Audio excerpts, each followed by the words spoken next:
this is the viscera of the liver, and liver occupies the whole right hypochondriac, partly to the upper epigastriac, and it extends up to the left hypochondriac region. And this liver, the anatomical points, the groove for the inferior vena cava is directed vertically downward and lies posteriorly.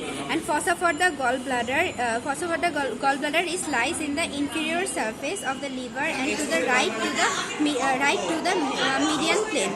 And the convexo-convex surface of the liver is lies above, and the convexity of the right side of the liver is at the lies laterally, and the right portion is slightly higher than the right portion is slightly higher than the left portion of the superior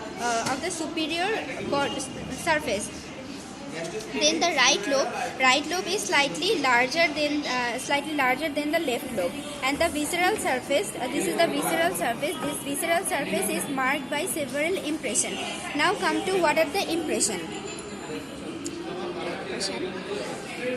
This is the gastric impression. And here lies the pylorus of the stomach. Here this is the esophageal impression. This is fossa for the gallbladder. This portion, if we flap this gallbladder, then behind this we will find there is fossa for the gallbladder, and fissure for the ligamentum teres hepatis. Their portion, this is ligamentum teres hepatis, and this is the fissure for the ligamentum teres hepatis, and there is fissure for the ligamentum venosum. This is ligamentum venosum, and this is the fissure for the ligamentum venosum. There is duodenal impression, colic impression, renal impression, suprarenal impression. Renal impression at the right side to the impression of the duodenum, and above the renal impression there is suprarenal impression. And this is the Bayer area. This is called the Bayer area, and the Bayer area here it is bounded by two ligaments, superior coronary ligament, inferior coronary ligament, and this apex is formed by the right triangular ligament, and the base is formed by the groove for the inferior vena cava. Here lies the inferior vena cava, and this is the groove for the inferior vena cava. And lobe, this is caudate lobe and quadrate lobe. It is lies in the posterior inferior surface. If we see the surface of the liver, then this is the anterior surface, superior surface, right lateral surface, and in posteriorly there is posterior surface, and this portion is inferior surface. And inferior surface and posterior surface is marked by posterior inferior border, and this is the sharp inferior border. Sharp inferior border will demark the anterior surface to the inferior surface, and this is the superior surface which will divide the superior border which will divide the superior surface to the posterior surface. And now comes to the lobe.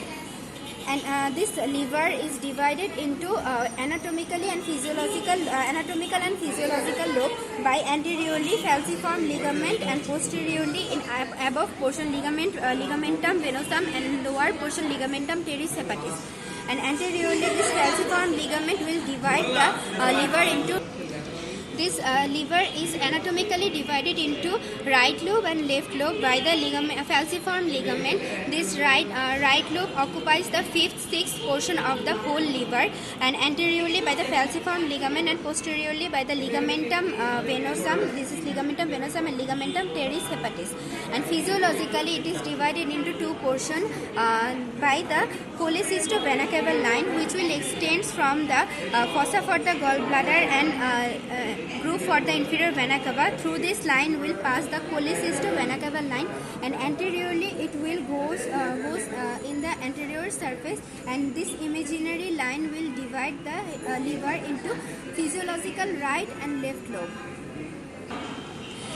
In the posterior inferior surface there is porta hepatis. We will found the porta hepatis, and the artery supply of the liver. Here 80% of the artery is supplied by the portal vein, and then 20% of the artery is supplied by the hepatic artery.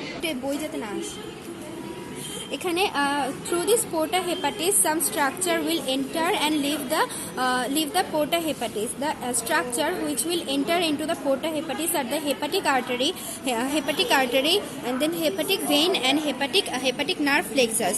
Hepatic artery, hepatic vein and hepatic nerve plexus. And structure leaving the porta hepatis are the right and left hepatic ductile, cystic duct and lymphatics. And relation or arrangement of the structure from before backwards, it is the duct, artery and vein. This is from before backward will arrange hepatic duct, hepatic artery and hepatic vein.